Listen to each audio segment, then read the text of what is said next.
Welcome to Stone Hands, to the hands of stone. Yes, we keep on contemplating about our purpose in this life, what matters most to us, and what is important for me. But sometimes we just get lost of doing things that are important for us, that are right for me. And it's not about doing the right thing, but it's about tuning into the thing, actually. As a person is always doing the right thing, but we get directed a little bit off the course, or we have to fine-tune our commitment to something. It's all about following our own passion. Yes, it was quite much impossible in the past, in the medieval times, or in the times even of enlightenment even, or industrialization, because people were quite often the slaves to the land or the fabric or to the company they were working for. But nowadays we have created such a huge, enormous amount of opportunities that we can delve into new entrepreneurial ways of living. Imagine you were a peasant in the medieval times, working your back off on the fields and then fixing the house and doing stuff with the animals and being laboring all the time. But actually, the people in the medieval times also had great visions and a sense of belonging. They were strictly attached to their communities, to their villages, to their network, and also they had interdimensional sensations within their lives. For example, in the past, our people here used to have songs for everything. They had working songs, and the songs for example, for weaving the wool. It was all the rhythm and the tempo, and people had really strong sensations, because when we look at the patterns that the people were weaving at that time, they are really psychedelic. And also the way how they did their work, it was not hard for them because they were singing, but it was uplifting. And also the sense of belonging, because on this age of internet we have found enormous anxiety, because we have such an opportunity to compare ourselves to so many people and see that they are so much better off than I am. So the levels of anxiety have risen to the top, and the sense of not belonging anywhere. And also one of the reasons is internet, but one is because as a society it all began with television. Television rules the nation. Yes, there was this man in Sweden, old hippie with he looked like Santa Claus, and I met him after Christmas, so I was thinking, oh, it's the Santa Claus in real life.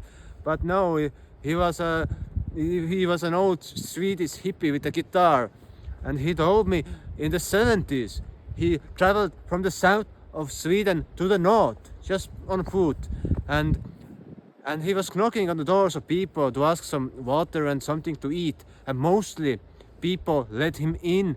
He got something to eat, a shelter, water, and even more and even better treatment than he ever expected. But 20 years later, in the 90s, he thought, oh, I will try it again. So he tried to walk from South Sweden to the north, and he went, and he found out when he went knocking for water at the doors of people, he usually noticed that the television was playing, and then they opened the door, let him stay outside. They took his bottle and put some water in there and took it out, and he rarely got any shelter or anything more, anything to eat or so on. So the television changed the psychic of people because they started watching mass news and saw all kinds of depressing things, and that reprogrammed their brains to think that a stranger is a stranger and we must be afraid of a stranger. So, and now the society has even more changed. I have noticed as I have small children, and some people are such jerks when they are just rushing onto the children. Like, I'm like, what the fuck you are doing? Like, dragging the people away. Like, don't you see a little person that just is here, like, ah, and someone is like, "Brr, brr, brr, brr." That's crazy, and that's what's happening as people have desensitized themselves from being compassionate or being aware of their surroundings. So something has changed, and this elementary ethics, I always try to open the door for the ladies. I try to let the ladies and children and ladies with children go in front of me. So I will not just take up their space. I stand. I don't have to sit and so on, because I am physically more capable, so I can let the weaker be in more safer position. I don't have to come and dominate. Hey you lady, fuck off. I will go past you. Hey you child, you are on my way. What? And I see and I observe such kind of attitude in today's society. Or then I observe also some weak men who are whining. Oh, it's so hard for me to do anything. No, what the fuck? Your physical body has been designed to endure more than a body of a woman.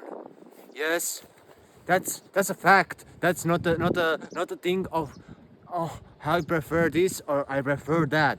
No, it's not about a fish or a chicken. It's about just this physical nature that men just have stronger bodies. And I suspect a big thing with people also changing, that their hormonal levels have gone wrong, is the food they eat. Ultra processed foods, they make you sick. Eat fresh food, eat raw food, eat bananas, eat greens, eat local food, whatever, but don't eat ultra processed foods and margarines and other stuff like that, and factory farmed meat. Go, you fucking love eating meat, then go and hunt an animal, and then you're a great person, because then you are aware of what it takes to have a piece of meat on your plate. Yes, then you are aware of it, of the process. And another thing, prefer hunted meat or free-range animals, because the antibiotics and the growth hormones in the flesh of the factory farmed animals, they are making people sick. People go fat, people go strange, like men and women cannot distinguish themselves from each other, and all kinds of strange things. Yes, but and all those things that I'm saying, I'm not against of diversity and diversification and people having different genders and having this 54 genders, but quite often I see it's a problem about eating wrong stuff. And if people could detox for a few months on a juice fast or a water fast, they would more likely realize who they really are and how they are supposed to behave in their bodies, not to play a traumatized whining fool. Because when a person is in a stature of victimhood, then it's really hard to take that person seriously. Yes, I can sometimes help, and little children need a lot of hugging when they have been like traumatized or something happens to them, yes, give them a hug. But when a person is with an attitude, my life is so hard, oh, everything is so bad, then it's just a fucking self-mockery, and person is not taking self-responsibility. And it's time just to make the person aware of that fault. Yes, that's a fault. Of course it is. But how that person can be aware? One thing is giving the hard lesson, ignoring the person. Oh, you are ignoring me. Or another lesson. Yes, I see you're a victim now, but let me hug you and let's go move onwards from this situation. Just step outside. It's not about like, yes, I feel, yes, yeah. Okay, you can make a joke about it. You can make the situation silly. That hope the person will realize, oh, what the fuck I'm telling, yeah. Okay. But yeah, it's about bringing on the chains. And it's about coming back together, who we are, becoming more real as people, as persons, who we are made to be, who we are supposed to be. The time is now, and it's about making new connections, talking to strangers. Yes, I'm a kind introverted person when I'm in a public space, but when I'm performing in front of camera or in front of audience, I'm an extrovert. I'm a really strong extrovert when I'm performing, but when I go out from the camera, I'm quite introverted. I'm quite calm and chill, because that's how I perform. But if I want to communicate with people, I was so afraid of communicating with them.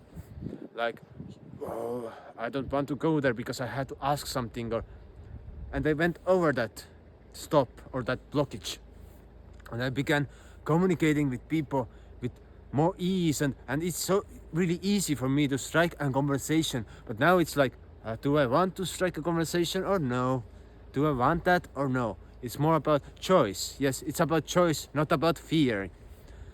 And I must say, on one-to-one, I'm quite introverted person usually. So I'm quite calm. So it's all about my choice. Before it was like my fear, like, oh, I don't want to communicate with the person because I feel uncomfortable. Now I'm like, yeah, I can feel uncomfortable also, but that's great. It's more about like, okay, do I want to interact at the moment or no? And we must interact with other people more and more in nowadays society, and be curious about them. Not like, oh, I know everything, I am the best. No, it's about, oh, I'm curious. Oh, what you are about? Yeah, what you're doing. Asking questions. Like, oh yeah, I understand now. Okay, I can have a different view, but I understand that person's perspective now. And that's the aim of being self-aware, and fuck the woke culture. It's more about being self-aware and curious about other people and their lives. So I wish you all the best and see you soon again.